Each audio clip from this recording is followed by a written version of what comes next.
The colony ship New Horizon moved slowly through space toward its new home. Captain Jake Morrison stood on the bridge, watching the stars through the big window. Behind him, his crew worked at their stations, checking systems and watching for problems. The ship carried 2,000 people. Most were families looking for a new life on a planet called Haven's Rest. 400 of those people were children. They filled the ship with laughter and noise as they ran through the halls and played in the common areas. Dr. Lisa Carter walked through the ship's school section. She watched 12-year-old Kevin Walsh help 8-year-old Amy Johnson with her reading. The children had made friends quickly during the long trip. They were excited about their new home. "Captain Morrison to the bridge," came a voice over the ship's speakers. Dr. Carter looked up with worry. Announcements like that usually meant trouble. On the bridge, Lieutenant Commander Ryan Brooks pointed at his screen. "Sir, we're getting a distress signal. It's coming from about 2 hours away." Captain Morrison looked at the signal data. It was weak and broken, but it was definitely a call for help. Space law was clear about distress signals. All ships had to help when they could. "Change course," Morrison ordered. "We can't ignore someone in trouble." The New Horizon turned toward the signal. The crew prepared for a rescue mission. Dr. Carter made sure the medical bay was ready for injured people. The children pressed against windows, excited to see a real space rescue. 2 hours later, they found empty space. No ship, no wreckage, nothing. "That's strange," Brooks said. "The signal came from right here." Suddenly, the ship shook hard. Red lights flashed everywhere. Alarms screamed through the halls. "We're under attack," someone shouted. Strange ships appeared around them. They were dark and twisted, nothing like human ships. Energy nets shot out and wrapped around the New Horizon. The nets stopped the ship from moving or fighting back. "Zelkari pirates," Brooks said with fear in his voice. Everyone knew about the Zelkari. They were bug-like aliens who stole people and sold them as slaves. More enemy ships attached to the New Horizon like metal spiders. Cutting beams started making holes in the hull. Soon alien soldiers would come inside. Captain Morrison grabbed his weapon. "All hands prepare to repel boarders. Protect the civilians at all costs." But Dr. Carter was already running. She knew what the Zelkari wanted. They always took the young ones. She had to warn the children.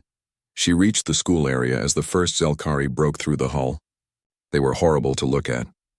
6 legs, 4 arms, and black eyes that never blinked. They moved fast and carried strange weapons that shot blue energy. "Children, run!" Dr. Carter shouted. "Hide!" But there was nowhere to go. The Zelkari had planned this perfectly. They blocked all the exits. They herded the children together like animals. Kevin Walsh tried to protect Amy Johnson. He stood in front of her as a Zelkari soldier approached. The alien pushed him aside easily. Amy screamed as cold metal hands grabbed her. "Let her go!" Kevin yelled. He hit the alien's leg, but it was like hitting a wall. All through the ship, the same thing happened. Parents fought desperately to reach their children. Security Chief Paul Anderson led a team of guards in a brave attack. They managed to hurt several Zelkari, but more kept coming. The aliens had special tools for this job. They used force fields to separate families. They shot sleeping gas to stop people from fighting. They knew exactly what they were doing. Dr. Carter tried to send a message to Earth. Her hands shook as she typed the emergency code. The message was short but clear. "Zelkari took our children. Send help." She hit the send button just as a Zelkari soldier found her. The alien's weapon hit her with blue energy. Pain shot through her body and she fell to the floor. But the message was already flying through space at light speed. In the cargo bay, the Zelkari loaded the children into metal boxes. The boxes had air holes and dim lights, but they were still cages. Amy Johnson cried for her parents. Kevin Walsh tried to comfort her, but he was scared too. "It will be okay," he whispered. "My dad said humans are tough. Someone will come for us." But as the Zelkari ships prepared to leave, Kevin wasn't sure he believed his own words. The alien leader, a bigger Zelkari with scars on his shell, walked among the cages. He looked at the children like they were things to be sold. He spoke in broken human language. "You are valuable," he said. "Smart, strong. Many buyers want human young ones. You make us rich." Brandon Murphy, the oldest kid at 16, stood up in his cage. "You can't do this. When our people find out, they'll come for us." The Zelkari leader made a sound like laughing. "Humans are weak. They talk and make meetings. By then you'd be far away. New owners. New lives." The last thing the children saw of their home ship was their parents pressed against the windows. The adults were alive but trapped. They banged on the glass and shouted, but the sound couldn't cross the empty space between the ships. Captain Morrison stood on his damaged bridge and watched the Zelkari ships disappear.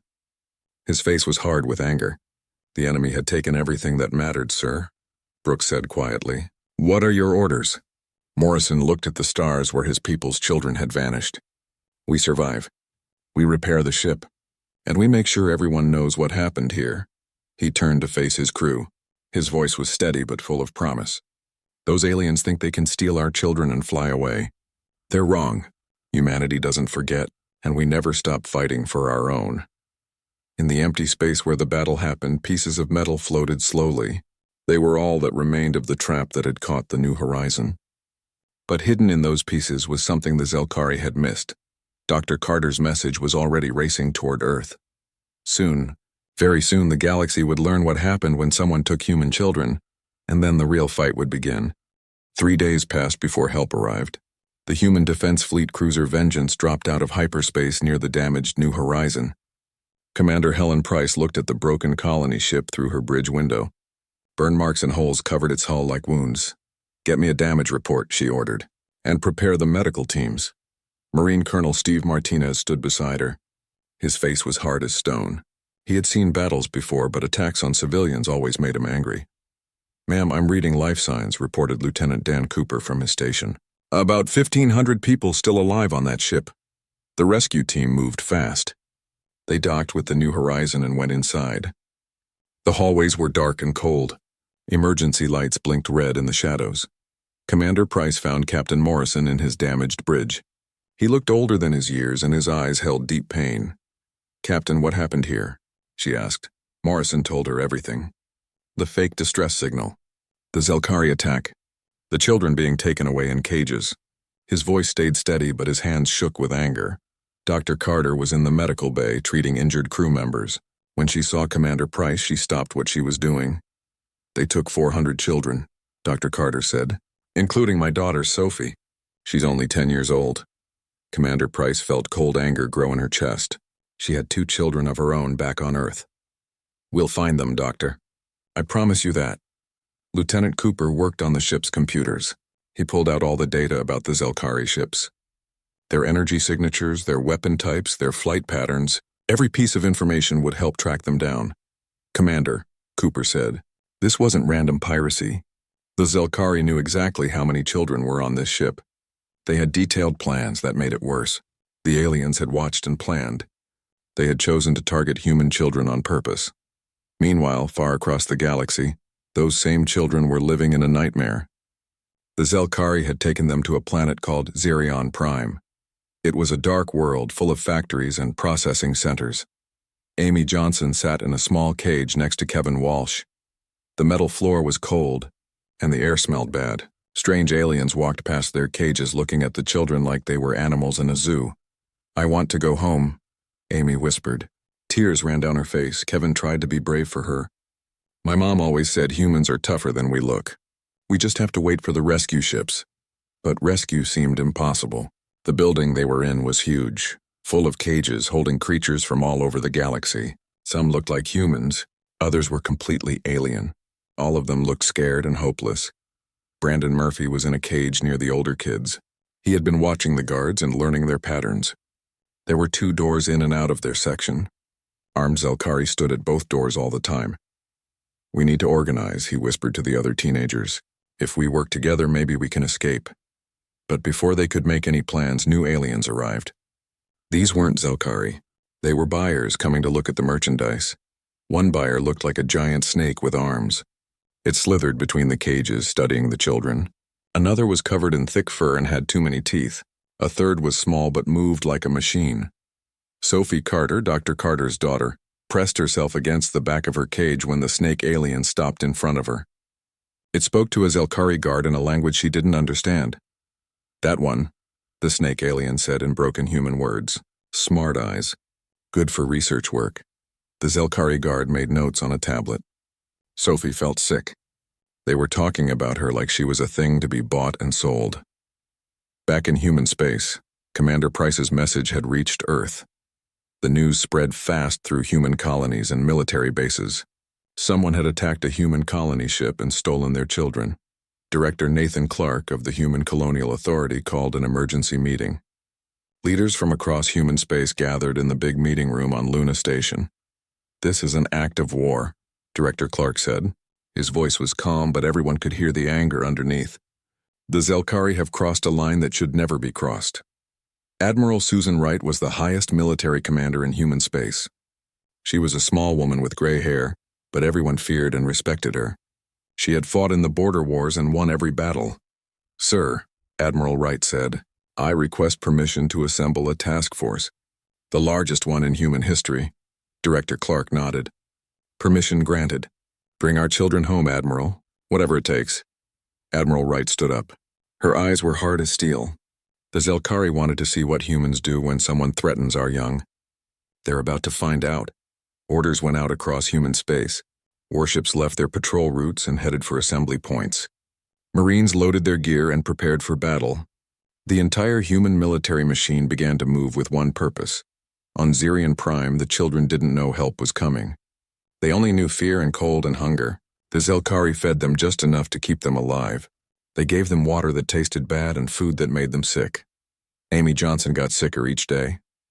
The stress and bad conditions were too much for her small body. Kevin Walsh tried to take care of her, but he was just a kid too. "Hold on, Amy," he whispered. "Someone will come." "I know they will." But the days passed and no rescue came. The children began to lose hope. Some of the younger ones stopped talking. Others cried all the time. Only Brandon Murphy kept planning. He knew the adults back home wouldn't give up. His father was a Marine and his mother worked for the government. They would move heaven and earth to find their children. The Zelkari didn't understand humans yet. They thought people were weak because they cared about others. They didn't know that caring for others was what made humans dangerous. Commander Price finished loading the New Horizons survivors onto medical ships. The colony ship was too damaged to fix, but the people would live. That was what mattered most. As she prepared to leave, Captain Morrison approached her. "Commander, I want to join your task force," he said. "Those aliens took my people's children. I won't rest until they pay for it." Commander Price looked at the broken man. She could see the fire burning inside him. "Report to Admiral Wright's flagship when you're cleared by medical. We'll need every good officer we can get." The Vengeance jumped to hyperspace, carrying news of the attack back to human space. Behind them, empty space held only wreckage and memories. But across the galaxy, the human war machine was waking up. Ships were gathering. Marines were loading weapons. Plans were being made.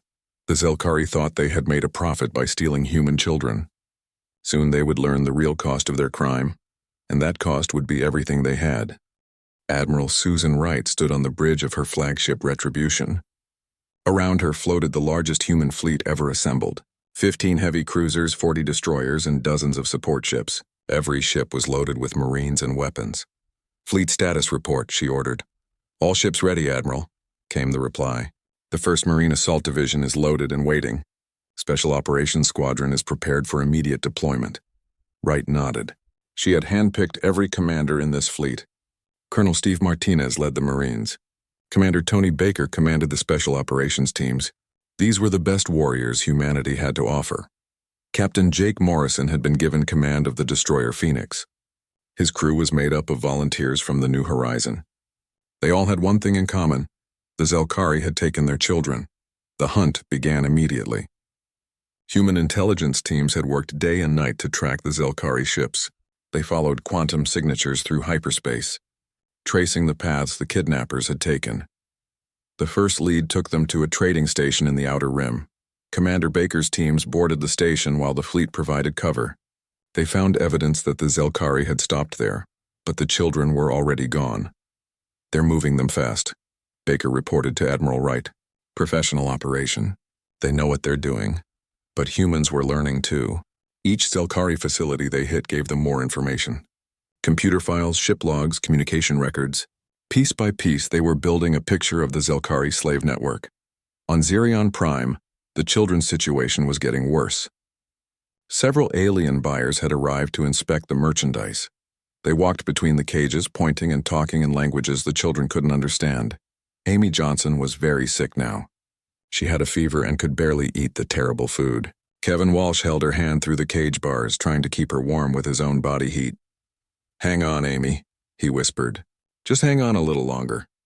Sophie Carter was using everything her mother had taught her about computers.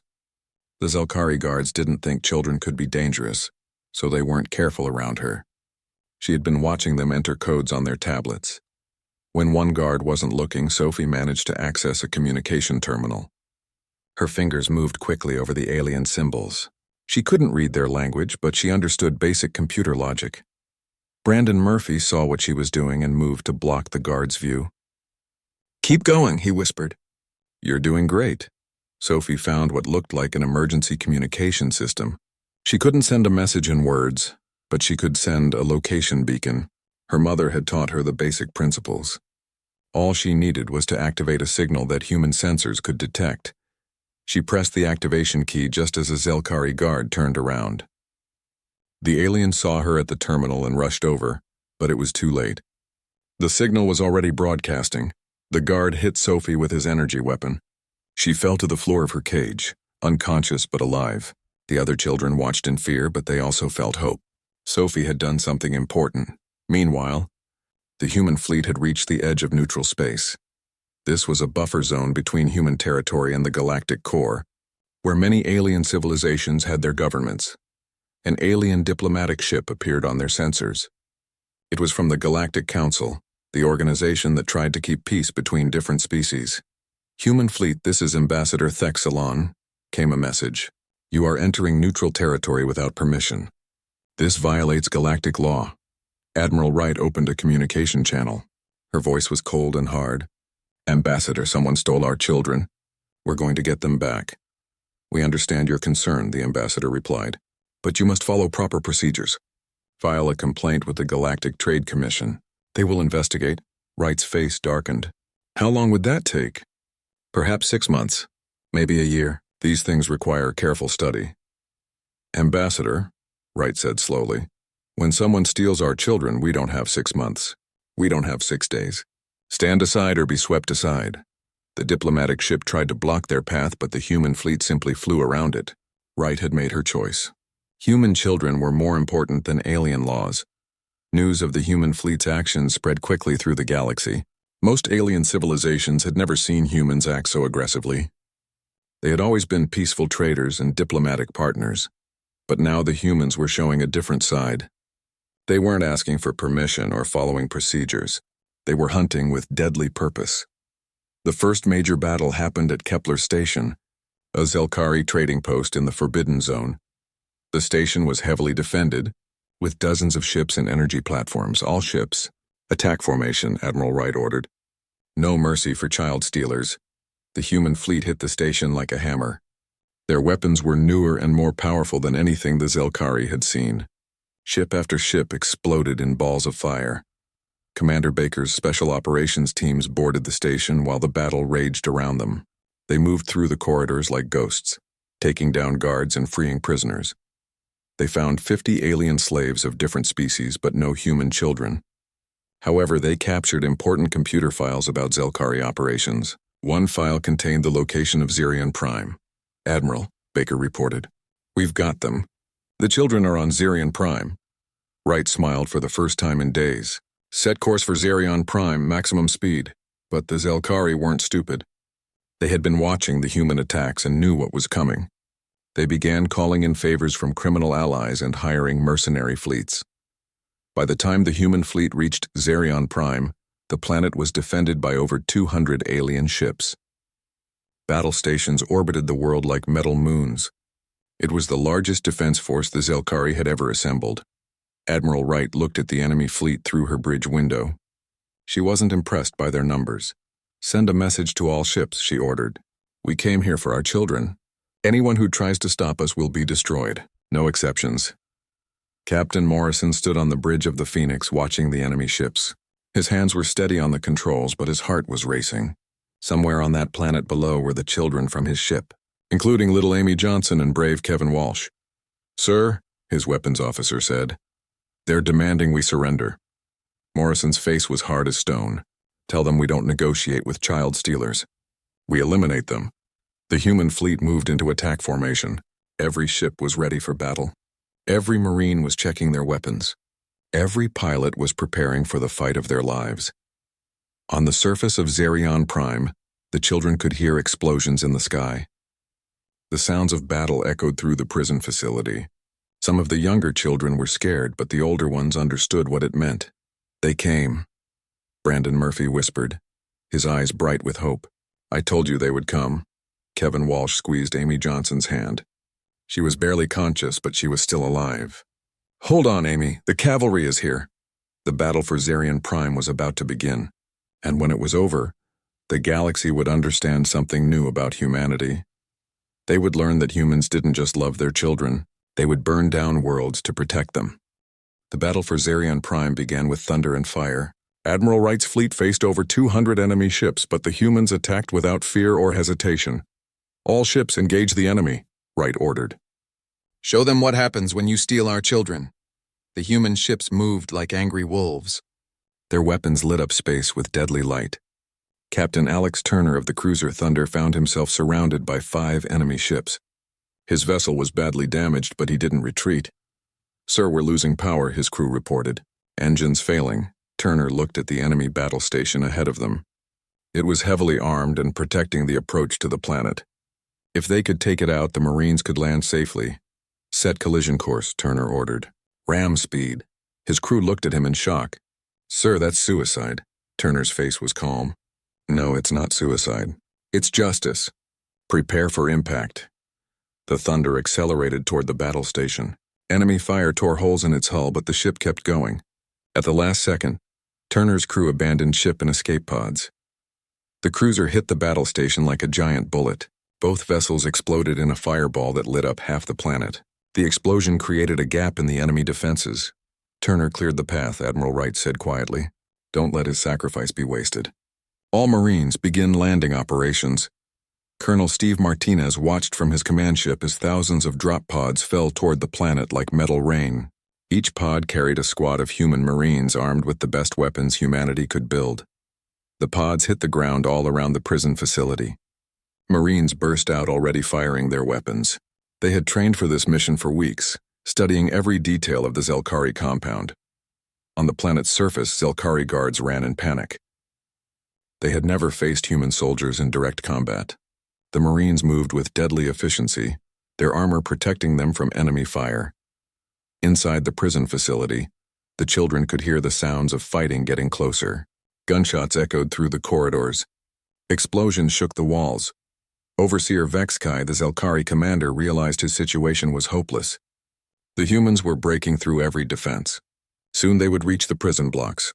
Prepare the specimens for emergency disposal, he ordered his guards. If we cannot profit from them, at least we can deny them to the humans. But the children weren't helpless anymore. Brandon Murphy had been planning for this moment. When the guards came to move them, he was ready. Now, he shouted. The older children attacked their guards using improvised weapons and teamwork. They had been watching and learning for weeks. They knew where the guards kept their keys and weapons. Sophie Carter, still weak from the energy weapon blast, crawled to a control panel. Her mother had taught her well. Despite the alien symbols, she could figure out the basic functions. She found the lock controls and activated them. Cage doors all through the facility began to open. Children poured out, some running for exits, others helping the younger kids who couldn't move on their own. Kevin Walsh carefully lifted Amy Johnson in his arms. She was very sick and couldn't walk, but he wasn't leaving her behind. Come on, Amy, we're going home. The sounds of battle grew louder. Human Marines were fighting their way through the facility level by level. Marine Sergeant Lisa Evans led a squad through the lower corridors, checking every room for children. Contact ahead, one of her soldiers reported. Zelkari guards with hostages. Evans moved carefully around the corner. 3 Zelkari guards were trying to use human children as shields. The aliens were desperate and dangerous. Let the children go, Evans called out. This is your only warning. The lead Zelkari guard shouted something in his alien language. He pointed his weapon at a small girl's head. Evans didn't hesitate. Her sniper training took over. One precise shot dropped the guard without hurting the child. Her squad took out the other 2 guards before they could react. It's okay, Evans said gently to the frightened children. We're here to take you home. All through the facility, similar scenes played out. Human Marines found groups of children and led them to safety. Some children were injured. Others were too scared to move. But the Marines were patient and gentle with all of them. Colonel Martinez coordinated the rescue from his command post. Reports came in from all over the facility. Hundreds of children had been found and were being evacuated to the landing ships. "Sir, we've got a problem," one of his officers reported. "Some of the kids are missing. The computer says there should be 400, but we've only found 350. Martinez felt cold fear in his stomach. "Where are the others?" The answer came from an unexpected source. Sophie Carter had managed to access the facility's computer system. Despite her injuries, she was still trying to help. "The other children are in the medical wing," she told the Marines. "Some of them are very sick." The aliens were doing experiments. Martinez felt rage build in his chest. It was bad enough to steal children and sell them as slaves, but experimenting on them was beyond evil. "Medical wing is our priority target," he ordered. "Get those children out of there now." The medical wing was heavily defended. The Zelkari scientists had their most valuable specimens there, and they weren't giving them up easily. But human Marines had dealt with worse situations. They used explosives to blow holes in the walls and attacked from multiple directions. The Zelkari guards were overwhelmed by the coordinated assault. Dr. Carter had insisted on joining the rescue mission despite the danger. When the Marines reached the medical wing, she was one of the first people inside. What she found made her sick with anger. Human children were connected to alien machines. Some were unconscious from drugs. Others were too weak to move. "Get them disconnected carefully," she ordered the medical team. "We don't know what these machines are doing to them." One by one, the children were freed from the alien equipment. Some were in better condition than others. All of them would need extensive medical care. Amy Johnson was found in one of the medical beds. She was barely alive, but her heart was still beating. Kevin Walsh refused to leave her side as the medical team worked to stabilize her. "Is she going to be okay?" he asked Dr. Carter. Carter looked at the small girl's pale face. "She's tough, just like you. She's going to make it." As the rescue operation continued, Admiral Wright received reports from the surface. Most of the children had been found and were being evacuated. But the cost had been high. Several Marines had died in the fighting. Captain Turner and his crew were gone. The space battle was also winding down. The human fleet had destroyed or scattered most of the enemy ships. Zerion Prime was now under human control. But Wright wasn't satisfied with just winning the battle. The Zelkari had committed crimes against humanity's children. They needed to face justice. She found Overseer Vexkai in the ruins of his command center. The alien leader was injured but alive. His 4 eyes stared at her with fear and hate. "You have violated galactic law," Vexkai said. "The Council will punish you for this attack." Wright looked down at the creature who had caged human children. Her voice was quiet but deadly. "You took our children. You experimented on them. You sold them like animals." She paused, letting her words sink in. "The Council can try to punish us if they want. But first, you're going to learn why taking human children was the last mistake your species will ever make." Outside, the rescued children were being loaded onto medical ships. They were going home, but their ordeal had changed them, just as it had changed all of humanity.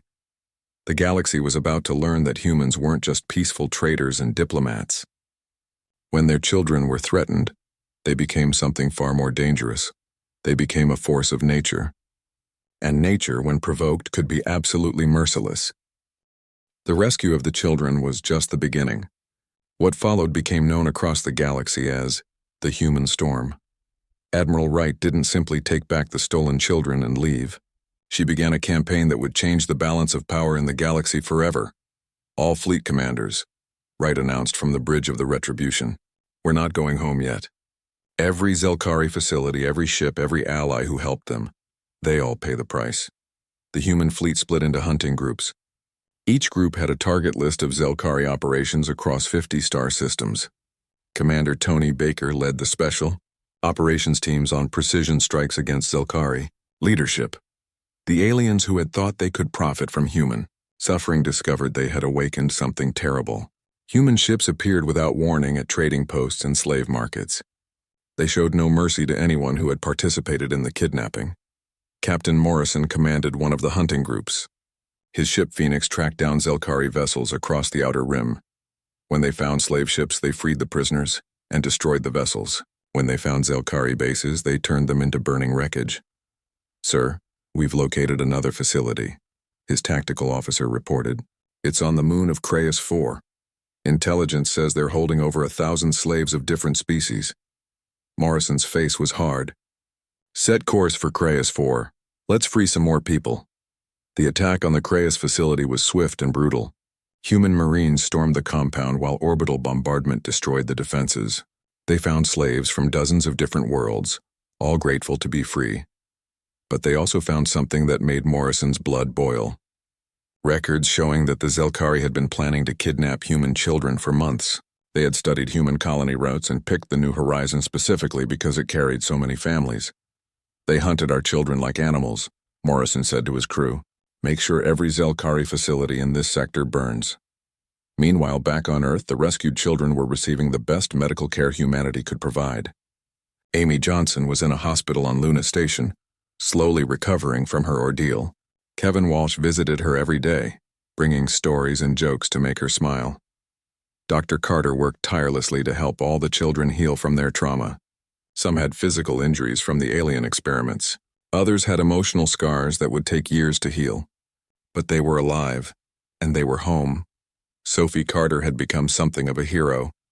Her bravery in accessing the Zelkari computer systems had saved lives during the rescue. Now she was using her skills to help human intelligence decode captured alien files. "Mom," Sophie said as she worked at a computer terminal, "I found something important. The Zelkari have records of other human children they took before, from ships that were reported as missing." Dr. Carter felt cold anger wash over her. "How many others?" "At least 200 children from 6 different ships over the past 3 years, Sophie replied. "They're being held on different worlds across Zelkari space." That information went straight to Admiral Wright. The scale of the crime was even larger than they had thought. The Zelkari hadn't just attacked the New Horizon. They had been systematically hunting human children for years. Wright's response was immediate and devastating. She dispatched rescue fleets to every location mentioned in the files. Human forces struck simultaneously across dozens of star systems, freeing children who had been slaves for years. The galactic community watched in shock as humanity displayed a level of organized violence they had never imagined. The Korath Empire, worried about human expansion, sent a diplomatic fleet to mediate the conflict. The Korath ships tried to block a human task force heading for a Zelkari world. Admiral Wright's response was swift and final. The lead Korath cruiser was destroyed within minutes, along with 2 escort ships. "Any alien vessel that interferes with the rescue of human children will be treated as hostile," Wright announced on all galactic communication channels. "This is not a negotiation. This is a statement of fact." The Galactic Council convened emergency sessions calling for humanity to cease its excessive retaliation. They sent strongly worded messages about violations of interstellar law and proper procedures. Human Ambassador Rick Powell delivered humanity's official response to the Galactic Council. He stood before representatives of hundreds of alien civilizations and spoke with quiet authority. "When criminals target our children, there is no such thing as excessive retaliation," Powell said. "We will continue until every threat to human children is eliminated. If that disturbs you, I suggest you focus your attention on the criminals who started this war." The other galactic powers began to understand that something fundamental had changed. Humanity wasn't asking for permission anymore. They weren't following alien rules or respecting alien authority when their children were at stake. The campaign against the Zelkari lasted 6 months. When it was over, the Zelkari syndicate no longer existed. Their homeworld was occupied by human forces. Their leaders were in human prisons, facing trial for crimes against humanity. More importantly, over 800 human children were rescued from slavery across the galaxy. Some had been prisoners for years. Others were recent captures. All of them were brought home to their families. Brandon Murphy, the teenager who had organized resistance in the prison camp, enlisted in the Human Space Marines as soon as he was old enough. He wanted to make sure no other children went through what he had experienced. "I learned something important on that alien world," he told his recruiting officer. "I learned that humans protect each other, no matter what it costs. No matter how far we have to go, we never abandon our own." The rescued children weren't the only ones changed by the experience. The entire human civilization had awakened to a new reality. They were not alone in the galaxy, and not all of their neighbors were friendly. Admiral Wright was promoted to Supreme Commander of Human Defense Forces. Her first action was to establish the Human Protection Fleet, a specialized force designed to prevent future incidents. Captain Morrison, now promoted to Admiral, took command of the Protection Fleet's Rapid Response Division. Dr. Carter led a new program to help rescued children and their families recover from trauma. The memorial service for the children who didn't survive was held on Earth in a garden overlooking the Pacific Ocean. Representatives from every human world attended. The memorial stone carried a simple inscription: "They took our children." The galaxy learned why that was their final mistake. Never again. But the most important change was in how other civilizations viewed humanity. Before the Zelkari incident, humans were seen as peaceful traders and diplomatic partners. They were respected but not feared. Now alien leaders across the galaxy issued new standing orders to their forces. Under no circumstances should they ever threaten human children. The humans had proven that some lines, once crossed, led to total annihilation. Amy Johnson made a full recovery and grew up to become a teacher. She dedicated her life to educating children and helping them feel safe. Kevin Walsh became a diplomat, working to build better relationships between humans and friendly alien species. Sophie Carter followed in her mother's footsteps, becoming a doctor and researcher. But she also maintained her computer skills, becoming one of humanity's top intelligence officers. Years later, when alien criminals considered targeting human civilians, they remembered the story of the Zelkari. They remembered what happened when someone caged human kids, and they chose different targets. The galaxy had learned its lesson. Humanity was peaceful by choice, not weakness. When their children were threatened, they became something else entirely. They became unstoppable. In the end, the Zelkari had gotten exactly what they wanted. They had seen what humans would do when someone threatened their young. They had discovered the depths of human determination and the fury of human justice. Unfortunately for them, that knowledge came at the cost of their entire civilization. The message was clear to every species in the galaxy. Humans loved their children more than they feared death, more than they respected law, more than they valued peace. And that made them the most dangerous species in the known universe, but only to those foolish enough to threaten what they held most dear.